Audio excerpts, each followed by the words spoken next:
यह student steel structure में आज हम लोग पढ़ेंगे eccentric loaded connection. Eccentric loaded connection. और दोस्तों ये सवाल आपका केवल ऑब्जेक्टिव के लिए ही ना, सिर्फ ये सब्जेक्टिव एग्जाम के लिए भी इम्पोर्टेंट रहता है। और ये स्टील स्ट्रक्चर का एक बेहतरीन टॉपिक में से एक है। कहने का मतलब है जिस टॉपिक को लोग छोड़ के जाते हैं वो यही टॉपिक है एग्जाम में, जो लोग करके नहीं जाते वो यही टॉपिक है। और इसी पर बहुत सारे क्वेश्चन जो हैं आते हैं और इसमें से आपके नंबर कट हो जाते हैं। कहने का मतलब है एसेंट्रिक लोडेड कनेक्शन को आप बहुत अच्छे तरीके से समझो भाई। और मुझे लगता है कि इसमें कोई बहुत ज़्यादा दिक्कत भी नहीं, बहुत ज़्यादा कॉन्सेप्ट भी नहीं है, बहुत ज़्यादा डिफिकल्ट भी नहीं है। टॉपिक बहुत आसान है, बस प्रोसेसिंग को समझना मेरे साथ साथ एसेंट्रिक लोडेड कनेक्शन की क्वेश्चन न्यूमेरिकल करना मैं आपको सिखा ही दूंगा, बढ़िया से मेरे साथ सीखते। एसेंट्रिक लोडेड कनेक्शन में दोस्तों इसमें दो केस बनते हैं, एक direct loading and bending moment वाला और एक डायरेक्ट लोड और ट्विस्टिंग मोमेंट वाला। भले आपके लिए जो सबसे सर्वोच्च पर जो रखा है, जो सबसे ज्यादा पूछा जाता है वो है डायरेक्ट लोड और ट्विस्टिंग मोमेंट वाला केस। उससे ज्यादा क्वेश्चन आते हैं, न्यूमेरिकल भी इसी से बनते हैं। तो एसेंट्रिक लोडेड कनेक्शन दोस्तों एक बात आपको बता दूं, इसमें आपके रिवेट और बोल्ट दोनों के लिए आप पढ़ रहे हैं। रिवेट कनेक्शन के लिए भी इंपॉर्टेंट है और बोल्टेड कनेक्शन के लिए भी इंपॉर्टेंट है। कहने का मतलब है बस फर्क एकमात्र एक ही चीज का होता है, सारी की सारी प्रोसेसिंग सेम चलती है। रिवेट और बोल्टिंग में दोनों को एक साथ आप पढ़ सकते हैं। इसीलिए मैंने रिवेटिंग कनेक्शन में नहीं बताया था आपको, मैंने कहा था कि जब हम बोल्ट पढ़ रहे होंगे तो उस दौरान आपको बताऊंगा। क्योंकि जिस जिस जगह पर मैं बोल्ट कहूंगा उसको रिप्लेस कर देना रिवेट से और सब कुछ प्रोसेसिंग सेम चलती है। इसलिए टेंशन न लें कि आपने सर रिवेट में नहीं बताया, यहाँ दोनों सेम चलता है, इसलिए बताया मैंने यहीं पर। चलिए, एसेंट्रिक लोडेड कनेक्शन क्या होता है दोस्तों, इसमें दो के अलग अलग केस कौन कौन से बनेंगे उस बारे में आएंगे। सबसे पहले हम एसेंट्रिक लोडेड कनेक्शन के बारे में आपको फिगर में एक चीज बता देते हैं। आपने ये चीज देखा है क्या, ये क्या बना रहा हूं मैं, इस चीज को फील कर रहे हो, ये क्या बना रहे हैं सर आप, देखो जरा चीजों को, कुछ याद आ रहा है आपको कि ये क्या बना रहा हूं।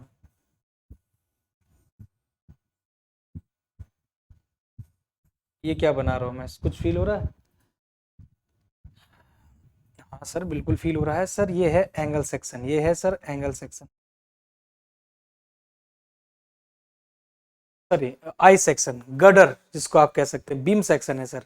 इस बीम सेक्शन को सर एक्चुअली में वर्टिकली यूज किया गया है। इस बीम सेक्शन को सर वर्टिकली यूज किया गया है कुछ इस तरीके से। ये इस बीम को सेक्शन को कुछ वर्टिकली यूज किया गया जैसे कि आप देख पा रहे हैं दोस्तों। यहाँ पर हुआ क्या है कि एक एक ब्रैकेट प्लेट, इसको ये तो हो गया हमारा आई सेक्शन, इसको बोलते हैं आई सेक्शन, है ना, एज अ कॉलम यूज हुआ है, पढ़ा रखा है मैंने आपको, ऐसा पढ़ा रखा है मैंने। जब बीम आप पढ़ते हैं, आई सेक्शन पढ़ते हैं, स्टील का जब शुरुआत ही किया था वहीं पर मैंने आपको समझा दिया था कि ये स्टील सेक्शन कुछ ऐसा होता है। रोल्ड आई सेक्शन भी इनको कहा जाता था, कुछ याद आ रहा है। और ये कुछ ऐसे होते थे दोस्तों, ये इनको ऐसे प्लेस किया गया रहा होगा, ऐसा ऐसा प्लेस किया गया रहा होगा दोस्तों। तो जब ऐसा प्लेस करोगे तो ये as a bending moment, as a bending member के तौर पर काम करेंगे। जब इनमें लोड आएगा तो कुछ ऐसा बेंडिंग ये करेंगे, फ्लेंज जो पार्ट है। लेकिन जब हम इन बीम को, कहने का मतलब है अभी तक तो ये जो आई सेक्शन है वो आपके ऐसे यूज किया जा रहा है हॉरिजॉन्टली, लेकिन जब इनको वर्टिकली यूज किया जाएगा कुछ इस तरह से लाइक दैट, तो आपका ये इस तरह का फिगर दिखेगा। कहने का मतलब आप समझ गए फिगर से। अब समझो, क्योंकि दोस्तों ये जो एसेंट्रिक लोडेड कनेक्शन है बहुत आसान कैलकुलेशन है, लेकिन इसको पहले दिमाग में फॉर्मेट बनाना होता है कि हम क्या पढ़ रहे हैं, तो वही मैं फॉर्मेट बनाना चाह रहा हूँ, ध्यान से मेरी बात को समझना। सपोज दैट ये जो आपका ये फिगर है इसको समझो जरा, ये बनाया आपने दोस्तों ऐसा। अब देखना जरा, मैं यहाँ पर एक ब्रैकेट प्लेट लगा रहा हूँ, ये जो प्लेट लगा रहा हूँ मैं ब्रैकेट प्लेट, समझना जरा ध्यान से, ये कुछ ऐसे एक ब्रैकेट प्लेट लगी है। क्या लगी है दोस्तों, एक ब्रैकेट प्लेट मैंने लगा दी, इसको हटाओ यहाँ से, एक ब्रैकेट प्लेट लगा दी मैंने ये। अभी ब्रैकेट प्लेट क्या होता है ना, ये भी आपको समझ आएगा। अरे एक एडिशनल प्लेट है, ये कोई और बड़ी बात नहीं है। एक ब्रैकेट प्लेट का मतलब एक एडिशनल प्लेट है दोस्तों, एक एडिशनल प्लेट है ये कुछ इस तरीके का, ऐसा ऐसा, ये कुछ एक ब्रैकेट प्लेट लगी हुई है। इसमें अब लोड लगेगा यहाँ पर। कहने का मतलब है कि एक आपका प्लेट थी कोई, कहने का मतलब आप ऐसा समझ सकते हैं कि आपका कॉलम सेक्शन कुछ ऐसा था, और इस कॉलम सेक्शन में मतलब कि ये जो तुम्हारा I section as a column use हो रहा है, तो इसमें आपने एक ब्रैकेट प्लेट कुछ ऐसा यहाँ पर जोड़ दी। यहाँ पर देखो मेरा हाथ का इस पे डायरेक्शन पे, इस पे देखो ऐसा जोड़ दिया, ठीक है। अब होता क्या दोस्तों, आप समझना ध्यान से कि यहाँ पर आपने एक लोड लगाया होगा, ये पी नाम का, इसकी सेंटर ऑफ ग्रेविटी से कुछ एसेंट्रिसिटी नाम की चीज आई होगी, और मैं आपको स्ट्रेंथ ऑफ मटेरियल में बहुत अच्छे से समझा चुका हूँ ब्रैकेट लोडिंग का कहानी।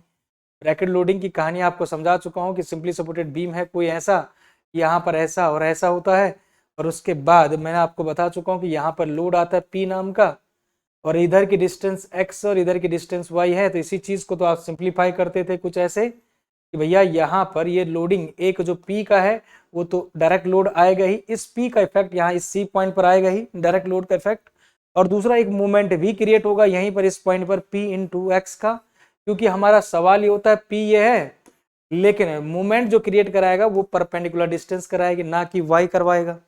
P इंटू वाई मत कर लेना, P into x, force into perpendicular distance, और वही ये मूवमेंट क्रिएट होता है P इंटू एक्स का।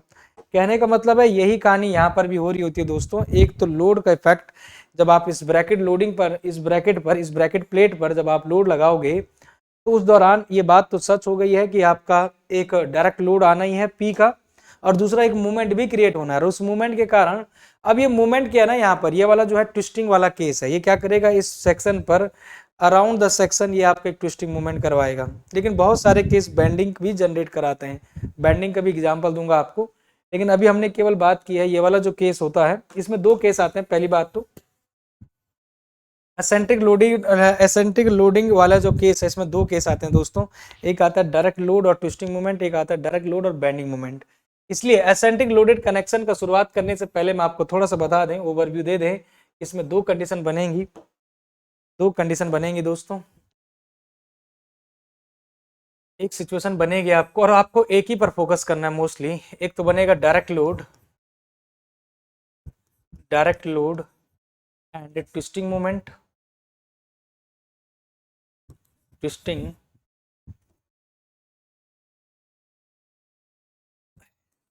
मोमेंट, ये हो गया दोस्तों फर्स्ट वन। ये हो गया direct load and twisting moment, first one. Second one direct load and bending moment.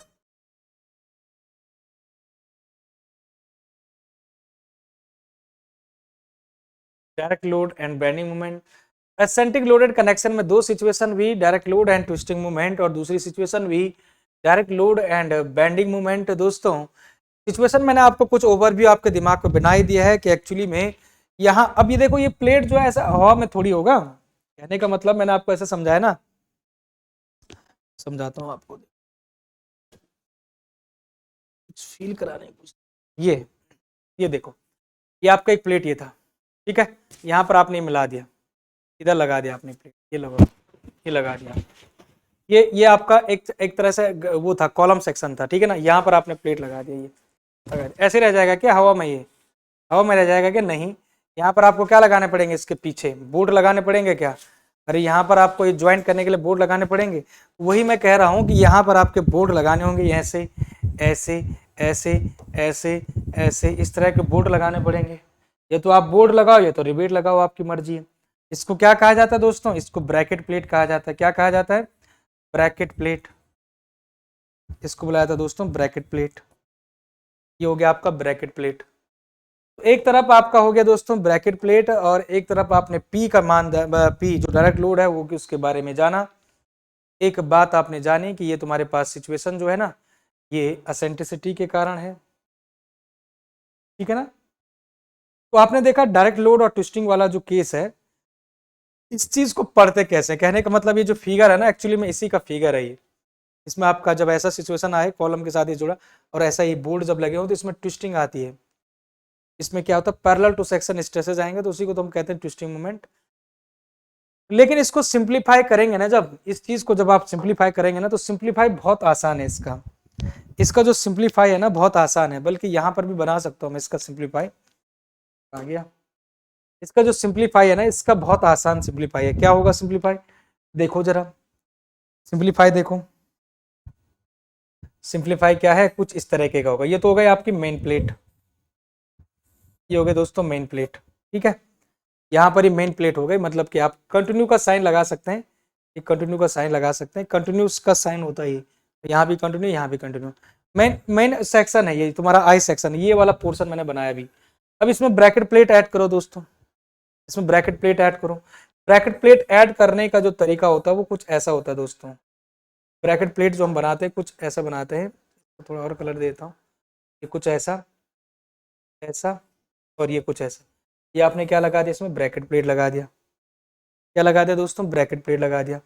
अब क्या है ना, जब आपने ब्रैकेट प्लेट भी लगा दिया, सारे के सारी बातें आपने सुन ली हैं, कोई दिक्कत नहीं है। अब यहाँ पर क्या होता है दोस्तों, एक एक्सिस होता है जिसको बोलते हैं हम बोल्ट एक्सिस या बोल्ट सेंटर ऑफ ग्रेविटी वाली एक्सिस, पढ़ेंगे इसको आगे हम।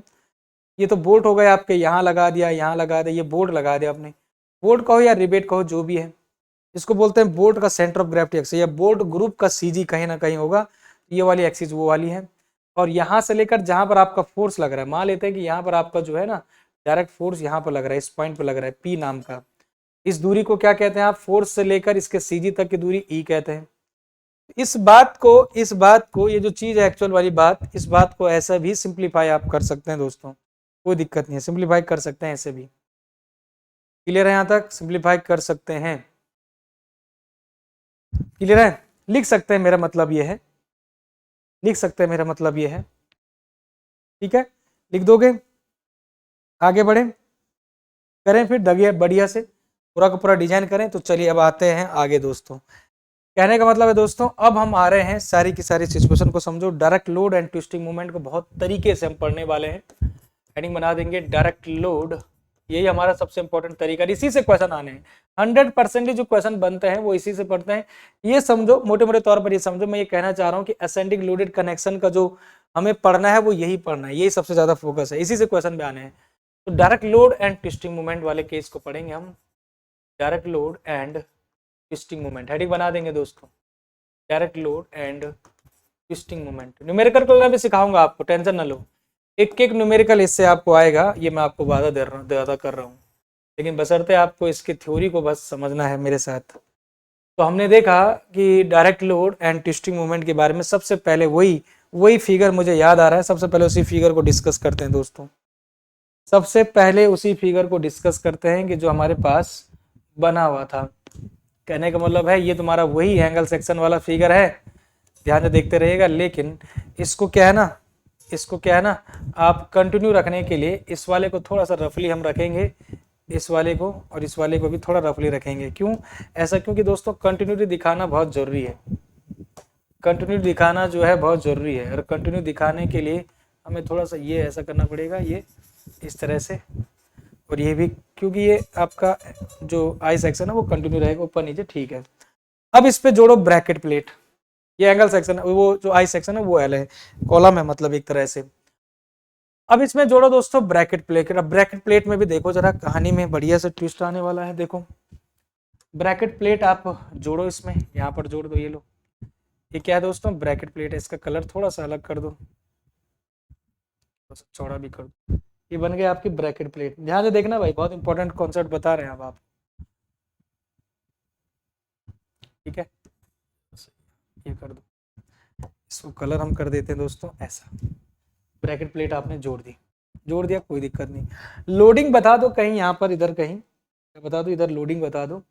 ये हो गई आपकी लोडिंग पी नाम की, पी नाम से आप इधर लोडिंग बता रहे हैं, ठीक है, कोई दिक्कत नहीं। अब यहाँ पर बोर्ड को दिखाओ पहले कि बोर्ड कैसे लगे हुए हैं, क्योंकि इनको अटैच करने के लिए बोर्ड तो लगे होंगे, 100% लगे होंगे। Very good. तो बोर्ड को दिखाने के लिए आपको एक बोर्ड यहाँ पर दिखा दो, एक यहाँ दिखा दो, एक बोर्ड यहाँ दिखा दो, एक यहाँ दिखा दो, एक बोर्ड यहाँ दिखा दो, ऐसे ही एक बोर्ड यहाँ दिखा दो, यहाँ दिखा दो, यहाँ दिखा दो, ठीक है जी। 3 बोर्ड आपने दिखा दिए, कोई तकलीफ नहीं है सर, नहीं है सर, दिखा दिया। अब हम क्या करते हैं दोस्तों, 2 वेब लाइन हम बताते हैं। वेब लाइन समझते हो, नहीं समझ रहे हो? देखो वेब लाइन क्या होता है। वेब लाइन क्या दिखा रहा है तुम्हें, ध्यान से समझना। वेब लाइन तुम्हें डिफाइन कर रहा है कि जब आपके पास ये जो आई सेक्शन रहा होगा ना, वो तो आपने अभी तो वर्टिकली प्रूव किया है, वर्टिकली प्रोवाइड किया है, तो ये इस लाइन को डिफाइन कर रहा हूं। ये इसको क्या कहते हैं हम, फ्लेंज कहते हैं। ये क्या है दोस्तों, ये फ्लेंज है, ये भी फ्लेंज है, और ये क्या होता है, ये वेब होता है।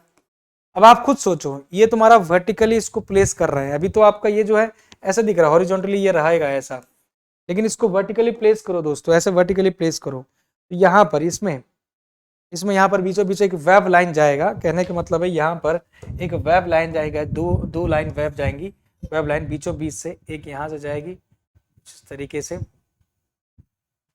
दो लाइन ये वेब लाइन होंगी दोस्तों, ध्यान रखिएगा। ये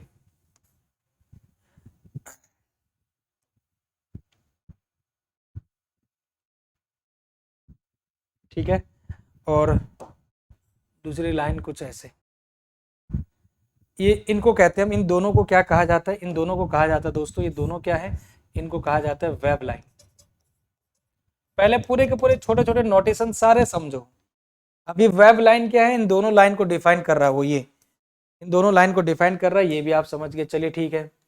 वेब लाइन के बाद दोस्तों होगा क्या कि जब आप हमेशा किसी भी ऑब्जेक्ट का, किसी भी बॉडी का एक सेंटर ऑफ ग्रेविटी होता है, जैसे कि आपके पास 6 बोल्ट लगे हुए हैं, एक ऐसा एक ऐसा एक ऐसा ऐसा ऐसा लगे हुए हैं, इनका भी तो यार कहीं ना कहीं एक सेंटर ऑफ ग्रेविटी यहाँ कहीं होगा ना, इन पूरे बोल्ट का, सभी बोल्ट का एक सेंटर ऑफ ग्रेविटी एक पॉइंट होगा, जिसको हम कहते हैं CG of the bolt group. तो वो जो कहां से जाता है दोस्तों, वो जाता है इस लाइन से, मतलब यहाँ पर कहीं होगा वो, मतलब कि यहाँ पर कहीं होगा वो इधर, इसको बोलते हैं इसी लाइन से जाते हुए, ये जो लाइन जाएगी ना, ये ये लाइन जाएगी ना जो, इसको बोलते हैं CG of the bolt group, ये लो लाइन जाएगी, तो क्या बोलेंगे दोस्तों, CG of the bolt group, इसको क्या बोलेंगे दोस्तों, सेंटर ऑफ ग्रेविटी। ये जो लाइन है ये सीजी लाइन है, ये जो लाइन है आपकी सीजी लाइन है दोस्तों, इसको बोलते हैं centre of gravity of the bolt group. ये जो है ना आपका यहाँ पर, चाहे तो आप ऐसा लिखा सकते हैं, ये क्या है आपका CG of the bolt group. इधर लिख दूं क्या, इधर लिख देता हूँ, CG of bolt group, centre of gravity of bolt. Bolt एक का नहीं है ना वो सीजी, वो पूरे बोल्ट ग्रुप का, ये सीजी नहीं है। ये जो लाइन मैंने बना, ये गोला गोला बनाया ना बेटा, कंफ्यूज मत हो ना, गोला गोला आपका सीजी है, ना कि कोई बोल्ट है। बोल्ट केवल 6 आपको दिख रहे हैं, 1 2 3 4 5 6, तो सीजी ऑफ बोल्ट ग्रुप ये कहलाएगा। उसके बाद असेंट्रिसिटी जो हम लेते हैं, ई का जो मान लेते हैं, या ई जो डिस्टेंस लेते हैं दोस्तों, ध्यान रखिएगा ये सभी के लिए नया है। इस बोल्ट ग्रुप के जो सीजी है, ये देखो ना, यहां से लेकर यहां तक की दूरी हम लेते हैं ई, ये जो दूरी है ना, ये इस दूरी को लेते हैं दोस्तों हम ई, ये है ई एसेंट्रिसिटी। कहने का मतलब है फोर्स से लेकर CG of the bolt group, ये वाली जो एक्सिस है यहां तक लेंगे, लेकिन वेब लेन तक मत करना, वेब लाइन तक मत करना। तो ई की जो कहानी है समझ आई आपको, ई की कहानी समझ आई आपको, नहीं आई, कंप्लीटली समझ आई है, कोई दिक्कत नहीं भी है ना, वेरी गुड। अब इसकी कैलकुलेशन जो है बहुत ही तकड़ी चलेगी दोस्तों, इसकी कैलकुलेशन बहुत तगड़ी चलेगी, समझो जरा चीज़ों को दोस्तों। यहाँ पर इनका नामकरण आप कर दो बहुत ही अच्छे तरीके से, इनका नामकरण कुछ ऐसे करो, यहाँ पर लिख दो आप 1, इधर लिख दो आप 2, इधर लिख लो आप 3, इधर लिख दो आप 4, इधर लिख दो आप 5, इधर लिख दो 6। कितने बोल्ट हुए, इनके नामकरण करने बहुत जरूरी है, नहीं तो काम खराब हो जाएगा। 1 2 3 4 5 और 6, इधर से मैंने 1 बोल्ट इसको नाम दिया, दूसरा बोल्ट, तीसरा बोल्ट, चौथा बोल्ट, पांचवा बोल्ट, 6 बोल्ट। कहने का मतलब 6 बोल्ट आपके हो गए। आपको कहने का मतलब अभी तक जितने भी आपने देखी बोल्ट में, इससे आपको नॉलेज हो चुका है कि क्या है ये एक्चुअली में, क्या हम बना रहे हैं, और क्या पी है, और क्या एसेंट्रिसिटी है। क्योंकि ये बात तो सच हो गई है कि भाई फोर्स इंटू परपेंडिकुलर डिस्टेंस जब आप लेते हैं, तो उसके कारण या तो आपका मूवमेंट जनरेट होता है, बेंडिंग मूवमेंट, या तो ट्विस्टिंग मूवमेंट जनरेट होता है। ट्विस्टिंग मूवमेंट भी तो फोर्स इंटू डिस्टेंस ही होता है ना, किलोमीटर मीटर रेशियो। तो ये केस हम पढ़ रहे हैं डायरेक्ट लोड और ट्विस्टिंग मूवमेंट का, क्या पढ़ रहे हैं दोस्तों, डायरेक्ट लोड और ट्विस्टिंग मूवमेंट। अब यहाँ पर दो बातें मेरे साथ समझना, और वो दो बातें क्या है समझना। सबसे पहले हम डिस्कस करेंगे एफडीआई का। एफडीआई जो होगा ना दोस्तों, ये डायरेक्ट लोड है, ये क्या है, डायरेक्ट लोड होगा। एफडीआई जो होगा दोस्तों डायरेक्ट लोड होगा, ये डायरेक्ट शेयर फोर्स होगा। डायरेक्ट शेयर फोर्स बोलो आप जल्दी, ज़्यादा बढ़िया रहेगा। Direct shear force in bolt, in the bolt, bolt में डायरेक्टली शेयर फोर्स, क्योंकि दोस्तों ये बात तो सच है यार कि जब यहाँ पर एक फोर्स, यहाँ पर एक लोड आ रहा है, फोर्स यहाँ पर एक कुछ ना कुछ प्रतिरोध, इस तरह से एक शेयर जनरेट हो रहा होगा, वर्टिकल शेयर। तो कहने का मतलब इस पर भी शेयर जनरेट हो रहा होगा, सेकंड पर भी, थर्ड पर भी, फोर्थ पर भी, सब पर शेयर जनरेट हो रहा होगा। जितने भी बोल्ट लगे हुए हैं सब पर शेयर जनरेट होगा। मैंने बस सीधे लिख दिया एफ डी आई। अब 1 पे है तो एफ डी 1 कर देना, 2 का 2 कर देना।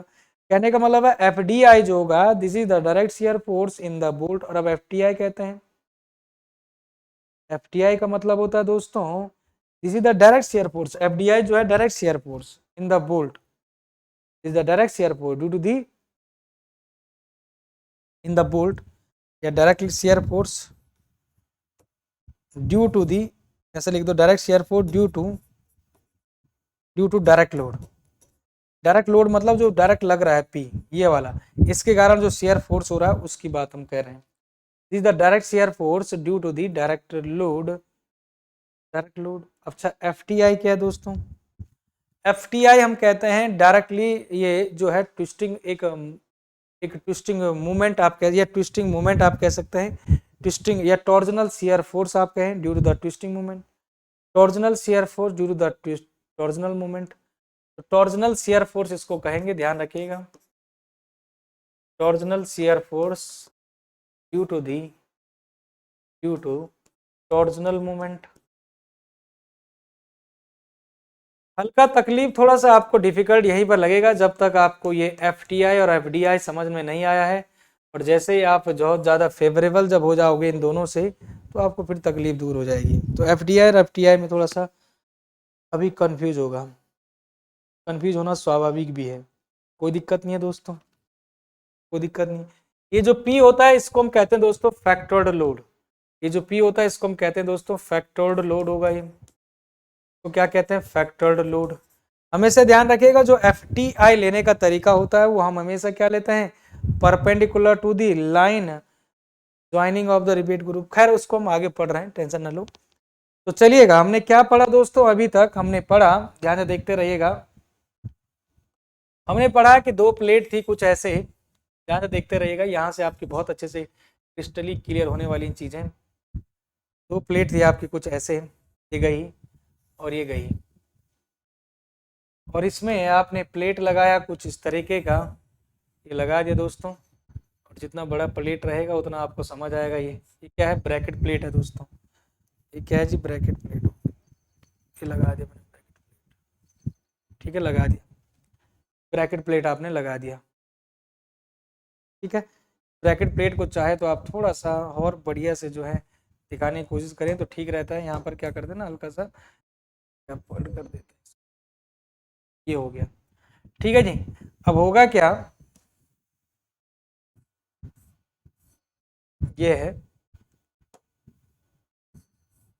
ये होगा क्या कि यहाँ पर आपका लोड लगेगा, ये पी नाम का, मैंने आपको पहले भी कह दिया था।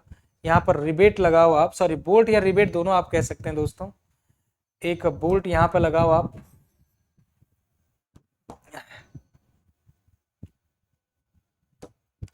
एक बोल्ट यहाँ पे लगाओ, एक यहाँ पे लगाओ, एक यहाँ पे लगाओ, एक यहाँ पे लगाओ, एक यहाँ पे, एक यहाँ पर। और ये जो है वेब लाइन मैंने पहले ही आपको समझा दी है, इसमें कोई तकलीफ है ही नहीं आपको। वेब लाइन मैंने पहले ही आपको समझा दी थी, ठीक है।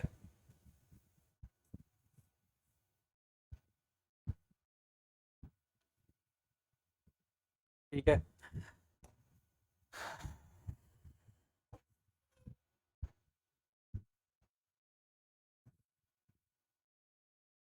वेब लाइन मैंने पहले आपको समझा दी थी। और उसके बाद सेंटर ऑफ ग्रेविटी को समझाओ। अब सेंटर ऑफ ग्रेविटी यहीं कहीं पर आ रहा था, अब सवाल यहीं से शुरू होता है दोस्तों।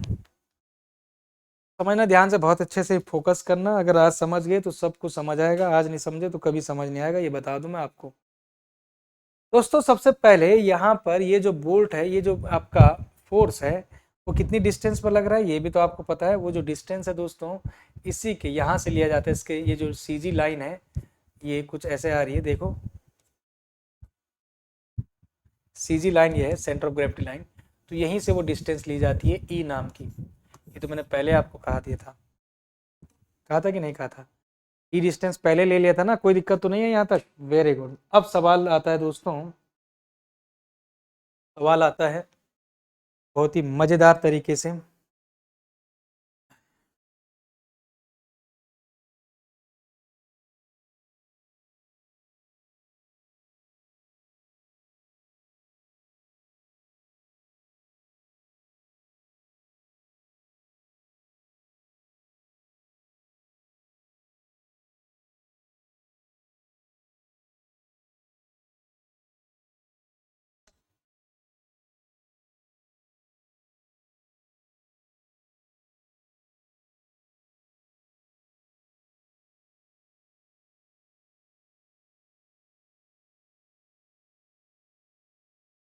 सबको समझ आएगा, आपको घबराओ मत आप, सबको समझ आएगा।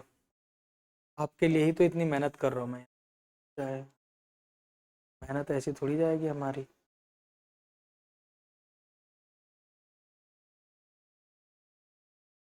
चलिए फिर, अब देखो जरा कहानी में समझो, कहानी में समझो अब ट्विस्टिंग को। मत ये क्या बना रहा हूँ मैं एक्चुअली में, क्या ये ऐसा स्टार स्टार करके बना रहे हो सर?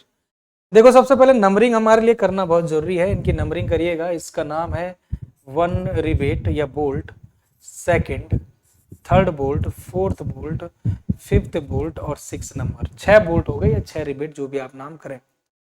ओके। अब फोर्स लेने का तरीका को समझना ध्यान से। हमेशा जो आपका डायरेक्ट फोर्स आएगा वो तो सब पे लगेगा डाउनवर्ड ही। हमारे पास हमने कहा था कि जो डायरेक्ट शेयर फोर्स होगा या direct shear force due to the direct load के कारण जो शेयर फोर्स होगा वो तो आपका हमेशा ही डाउनवर्ड लगेगा। कहने का मतलब है किसी भी ऑब्जेक्ट पर आप जाएं, किसी भी ऑब्जेक्ट पर आप जाएं, आप बात करते हो यहां पर, आप बात करते हो यहां पर, आप बात करते हो यहां पर, आप बात करते हो यहां पर, आप बात करते हो यहां पर, या आप बात करते हो यहां पर। ठीक है।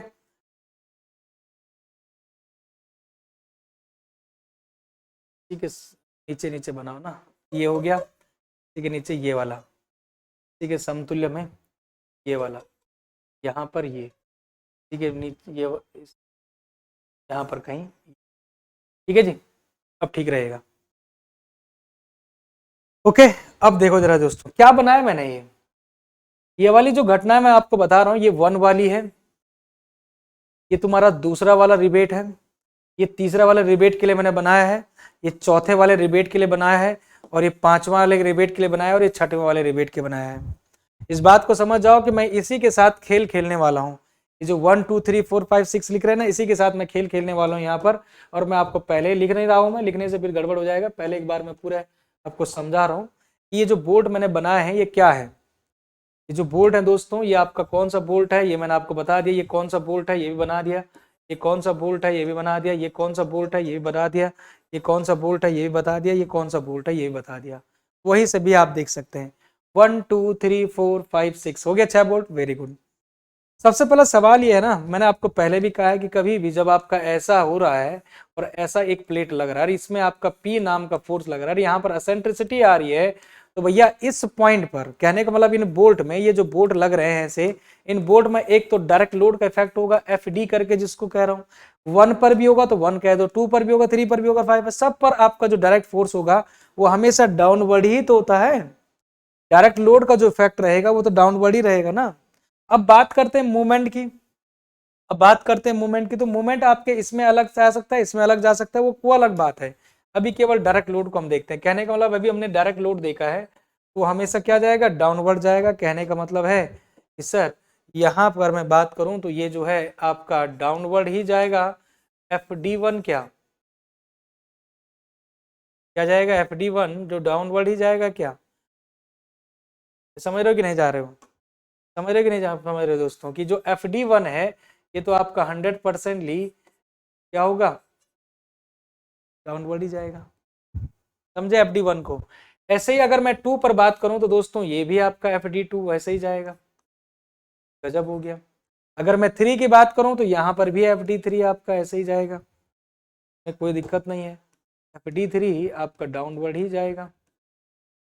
अच्छा, उसके बाद आती है यहाँ पर FD4 की। FD4 भी आपको बना के दिखा देते हैं, FD4 भी आपका डाउनवर्ड ही जाएगा। ठीक है जी। और बात करते हैं FD5 की, तो FD5 में भी डाउनवर्ड ही जाएगा, इस वाले में भी तो कौन सा अलग होगा। बात करते हैं FD6 की, तो FD6 भी डाउनवर्ड जाएगा। कहने का मतलब है भाई बहुत ही आसान तरीके से हमारे लिए सारे फोर्सेस समझने के लिए आसान हो गए जी। FD6 समझ गए, समझ गए। FD1, FD2, FD3, FD4 ये सब बातें आपको पता लग गई कि हमेशा ये डाउनवर्ड ही रहेंगे, इसमें कोई तकलीफ नहीं है। लेकिन सवाल ये है ना कि अब हम FT1 कैसे लें। सवाल ये है कि ये जो FT जो टॉर्जनल फोर्स है FTI, इसको हमने लिखा है torsional shear force due to the twisting moment, due to the torsional moment या ट्विस्टिंग मोमेंट। इसको कैसे लेंगे, तो इसके लिए तरीका होता है दोस्तों, this is the perpendicular to the line joining of bolt, this is the perpendicular to the line joining CG of bolt. क्या कहने का मतलब है, यहाँ पर एक हिंट दूंगा आपको FTI के लिए। FDI लेने के लिए आपको क्या हिंट लेना है, FDI के लिए एक हिंट दूंगा दोस्तों, और उसी हिंट के साथ आप आगे बढ़ सकते हो। क्या लिखा मैंने, FTI लेने का तरीका क्या है, यहाँ पर लिख रहा हूँ, वही तुम्हें याद रखना है। लाइन ऑफ ज्वाइनिंग या लाइन ज्वाइनिंग, इसे लिख दो, लाइन ज्वाइनिंग ऑफ, क्या लिखा दोस्तों, FTI तरीका क्या है, लाइन ज्वाइनिंग या ऐसा लिख दो, ज़्यादा बढ़िया रहेगा।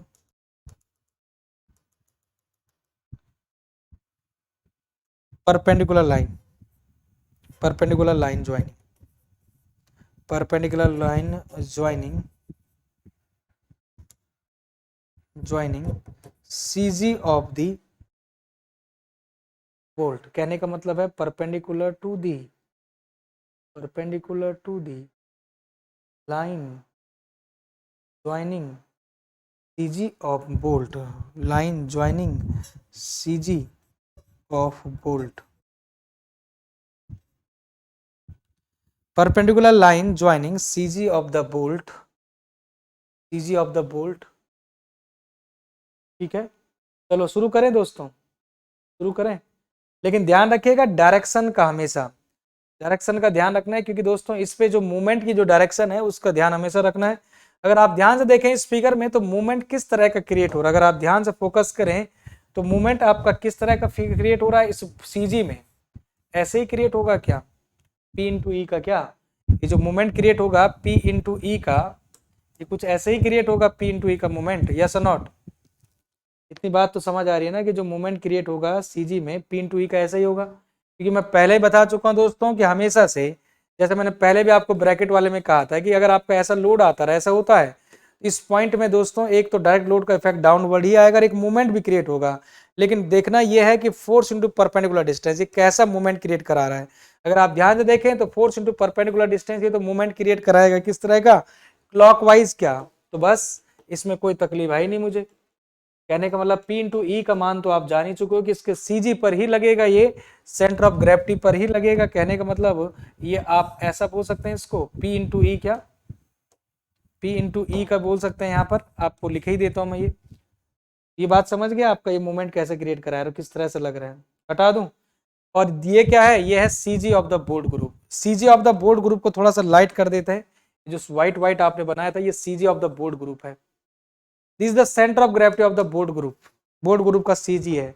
अब दोस्तों सबसे पहले मैं आपको यहां पर देखता हूं कि यहां पर आपका FTI कैसे लगेगा, यहां पर आपका FTI कैसे लगेगा मैं बताता हूं आपको। देखो मैं बताता हूं आपको, इसको पहले FDI बना दो। ये तुम्हारा क्या था, छोटा, ये क्या था दोस्तों, FDI था। पहले FDI, FD1 भाई। क्या मैं आपको पूछ सकता हूं कि ये जो डायरेक्शन रहेगा इसका, कहने का मतलब है क्या ऐसे ही रहेगा, क्या ऐसा, यही होगा वो FD1, यही होगा क्या FT1, FT1।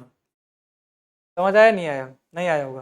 देखिएगा बोल्ट का जो ग्रुप है, perpendicular line joining the CG of bolt, CG of bolt की लाइन ये है, अरे सेंटर ऑफ ग्रेविटी की लाइन ये है ना, इस रिवेट को देखो, अभी इस बोल्ट को देखो, इस लाइन से परपेंडिकुलर तो ऐसे ही जाओगे ना आप। अब आप सोचोगे सर ऐसे क्यों नहीं गए, इधर की तरफ क्यों नहीं गए, तो अगर आप इधर की चले जाते तो ये तो मूवमेंट फिर उल्टी डायरेक्शन में हो जाता। ये जो मोमेंट है आपका उल्टी डायरेक्शन में हो जाता है, क्योंकि हमारे पास जो ऑब्जेक्टिव है ना ट्विस्टिंग मोमेंट का है, वो फोर्स का ट्विस्टिंग मोमेंट लगाना हमें इससे, क्योंकि जब एफ टी आई इंटू ये डिस्टेंस लगेगा, इसको हम R1 कहते हैं दोस्तों, इस रेडियस को, तभी एक मूवमेंट क्रिएट होगा, तभी एक मूवमेंट क्रिएट होगा दोस्तों एफ टी आई का, सॉरी एफ टी आई नहीं बल्कि T1 का एक मूवमेंट, ट्विस्टिंग मूवमेंट एक क्रिएट होगी। क्योंकि आपका सिचुएशन यहां से समझो ना, सिचुएशन आपकी जो है ये भी देखनी है कि तुम्हारा क्या है, कहीं वो है या नहीं है क्या, एंटी सॉरी क्लॉकवाइज डायरेक्शन में मूवमेंट, तो ये भी देखना है, क्योंकि आपके दिमाग में ये आ सकता है कि सर ये लाइन तो ऐसे थी तो आपने इधर को क्यों नहीं किया, है ना, या आपके दिमाग में ऐसा आ सकता है ऐसा क्यों नहीं लगा है फोर्स, ऐसा नहीं भाई, तो मूवमेंट क्रिएट कैसे होगा, समझ गए बात को। चलिए अब इसमें बताओ, इसमें दिमाग लगाओ, इसमें दिमाग लगाओ, अब इसमें दिमाग लगा पाए तो बहुत आसानी से बता सकते हो, बहुत ही ज्यादा आसानी से। चलो सेकंड में बताओ आप, चलो इसमें ही बताओ, चलो इसमें ही बता सकते हो। वैसे इसका ये जो वो होगा, इसका ये जो होगा, ये रेडियस जो होगा ना बेटा, रेडियस इसका R6 होगा, रेडियस मैं सबका लिख देता हूँ, इसका जो रेडियस होगा ये जो रेडियस होगा इसको हम बोलेंगे R5, क्या बोलेंगे R5, ये वाला जो रेडियस होगा ना इसको बोलेंगे हम R4, इस वाले रेडियस को क्या बोलेंगे बेटा आपका R3, इस वाले रेडियस को क्या बोलेंगे अब, इस वाले रेडियस को बोलेंगे R2, इसको रेडियस बोला जाता है, बोर्ड ग्रुप का रेडियस R1, इधर R2 इधर R3, नंबरिंग के हिसाब से है ना, चलिए नंबरिंग के हिसाब से हुआ है, वो नंबरिंग मैंने वहां पर कर रखी है। अगर आप ध्यान से देखें इसके बिहाफ पर, इसके बिहाफ पर, ठीक है ना, अगर भी इसके बिहाफ पर अगर आप ध्यान से देखें, ये देखो इसके बिहाफ पर अगर आप ध्यान से देखें ये वाला, ठीक है, इसके बिहाफ पर, तो आप ऐसे तो जा नहीं सकते, क्योंकि अगर आप ऐसे गए तो फोर्स इनटू दिस रेडियस ये ऐसा क्रिएट कराएगा, अगर वो हमारे रूल के अगेंस्ट हो रहा है, रूल के अगेंस्ट मतलब हमारे क्वेश्चन के अगेंस्ट हो रहा है, तो आपको ऐसे भी नहीं जा सकते, फिर परपेंडिकुलर नहीं हो रहा, 90 डिग्री नहीं हो रहा, यहां पर तो आप समझ गए थे ना 90 डिग्री हो गया था, क्योंकि हमारे पास ये लिखा तो है perpendicular line joining the CGs of bolt, ये तरीका तभी मूवमेंट क्रिएट होगा दोस्तों, समझ गए बात को, समझ गए।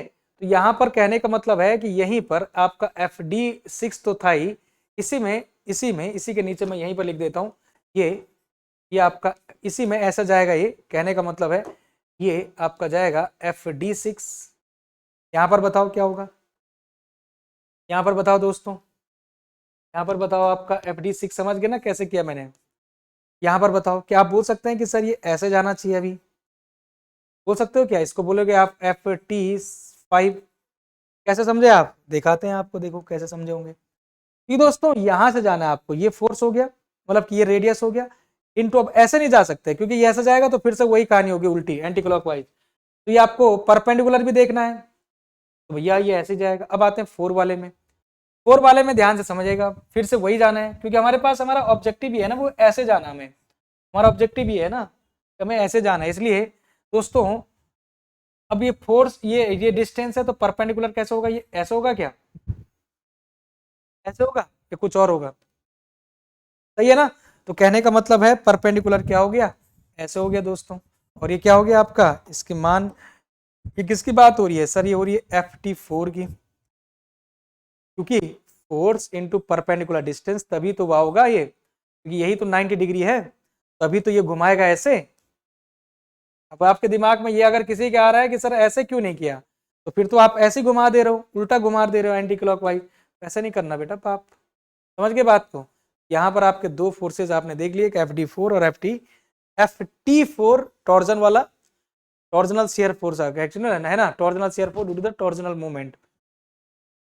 दूसरा अब इसमें समझो भाई, इसमें आपका उल्टा होगा क्या, ये तो नीचे होगा, FDI तो आपका नीचे होगा, कोई दिक्कत नहीं, क्या आप बोल सकते हैं कि सर FT3 जो जाएगा वो ऊपर के लिए जाएगा, इसको क्या नाम दोगे आप, इसको दोगे FT3, कैसे, ये 90 डिग्री हो गया जी, अगेन तो घुमाएगा कैसे, ऐसे, और परपेंडिकुलर में चले गया, चलो ठीक है ये भी।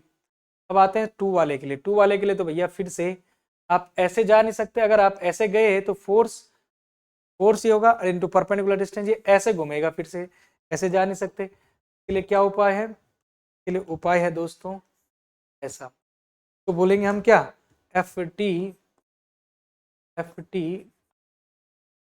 तो मुझे लगता है कि ये जो फिगर आपको अब शायद जीवन में कभी भी कंफ्यूज नहीं करेगा। अगर आपको ये फिगर कंफ्यूज अभी भी कर रहा है तो भैया आप कभी एसेंट्रिक लोडेड कनेक्शन के केसेस नहीं पढ़ सकते हैं। मुझे बताओ यहाँ तक क्लियर हुआ है कि नहीं हुआ है? एक सेकंड में, जल्दी बताओ, जल्दी बताओ, ये सारा क्लियर हुआ है नहीं हुआ है? जल्दी बताओ, फिर हम आगे बढ़ते हैं। ठीक है।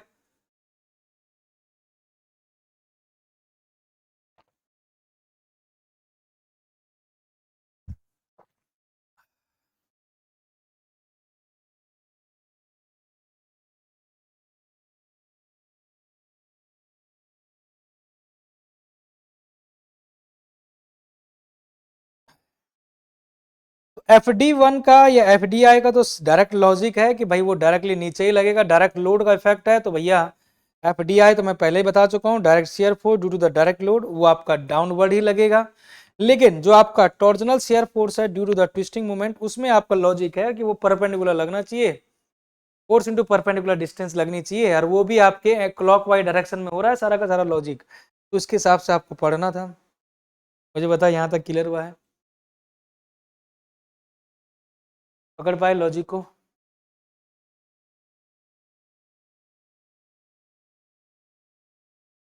यहाँ पर बहुत अच्छे से मैंने प्रोजेक्ट करके आपको दिखाया, समझाया भी है, और बहुत अच्छे से पिक्चोरियल व्यू को मैंने आपको समझाया है, बहुत ही बढ़िया तरीके से। समझे कि नहीं समझे?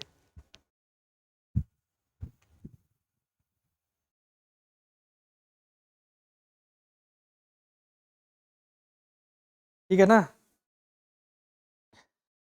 आगे बढ़े दोस्तों।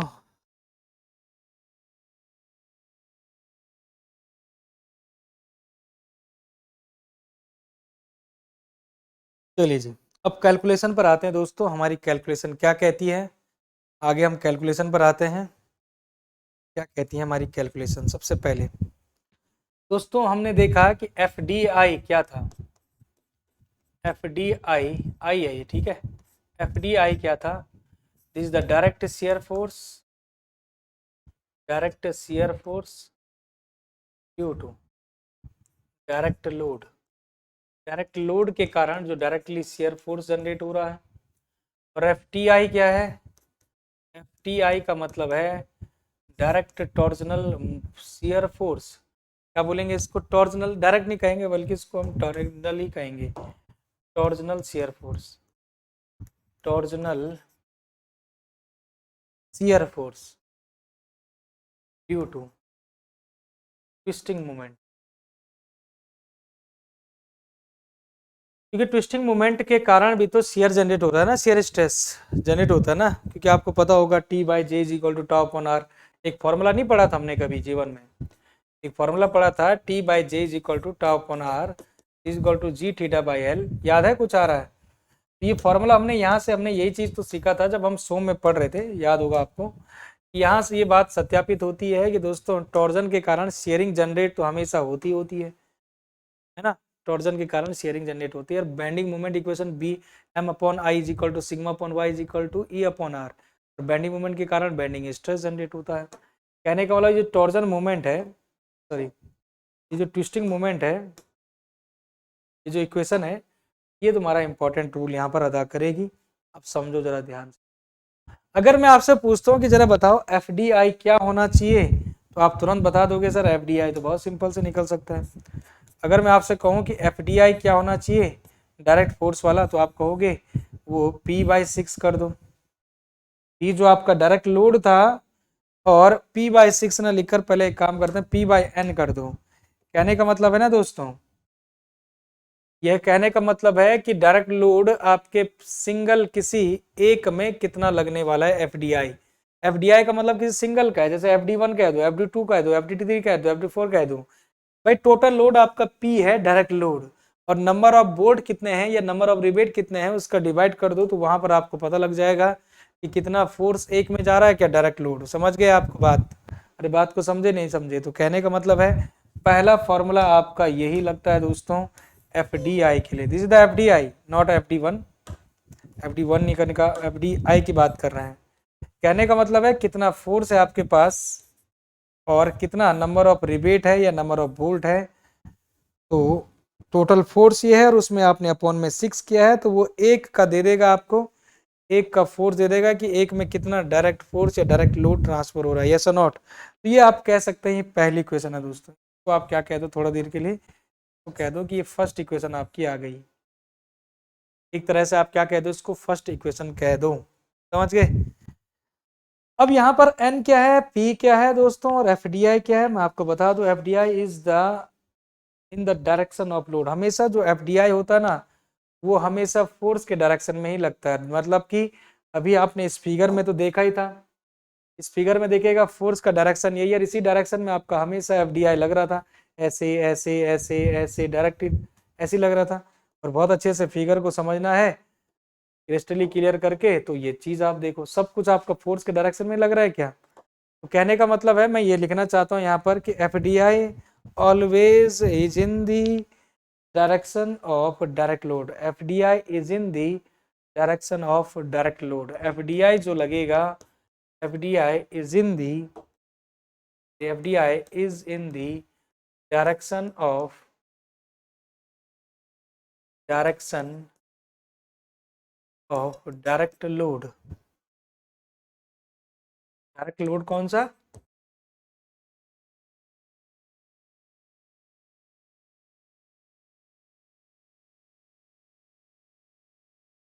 यहाँ पर एन का मतलब है number of bolt, number of bolt दोस्तों।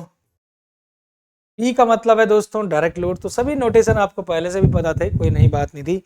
तो पी हो गया आपका direct load, number of bolt हो गया एन, और F D I is in the direction of direct load, ये आपको पहले ही से पता लगा था।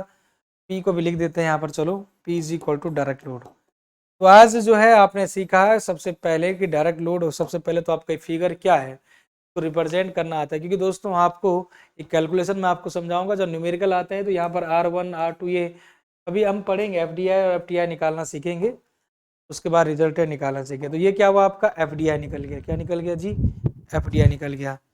अब सवाल यह है कि एफ टी आई कैसे निकालेंगे। आज का जो एपिसोड है मैं वो यहीं पर रखता हूँ एफ डी आई तक के लिए, क्योंकि आज जो है ना हमने केवल सबसे पहले हमारा जो ऑब्जेक्टिव था आज की क्लास का, आज के एपिसोड का, वो इस फिगर का एक्चुअल पिक्चराइज करना था। इस फिगर को अच्छे से आपको एनालाइज करवाना था, और आप बहुत अच्छे से कर भी चुके हैं।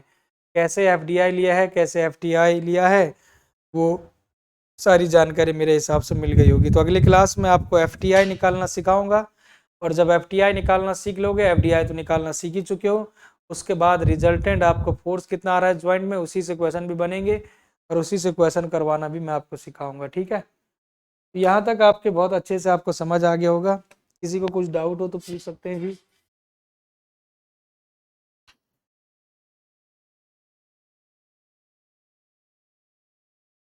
पूछ सकते हैं जी।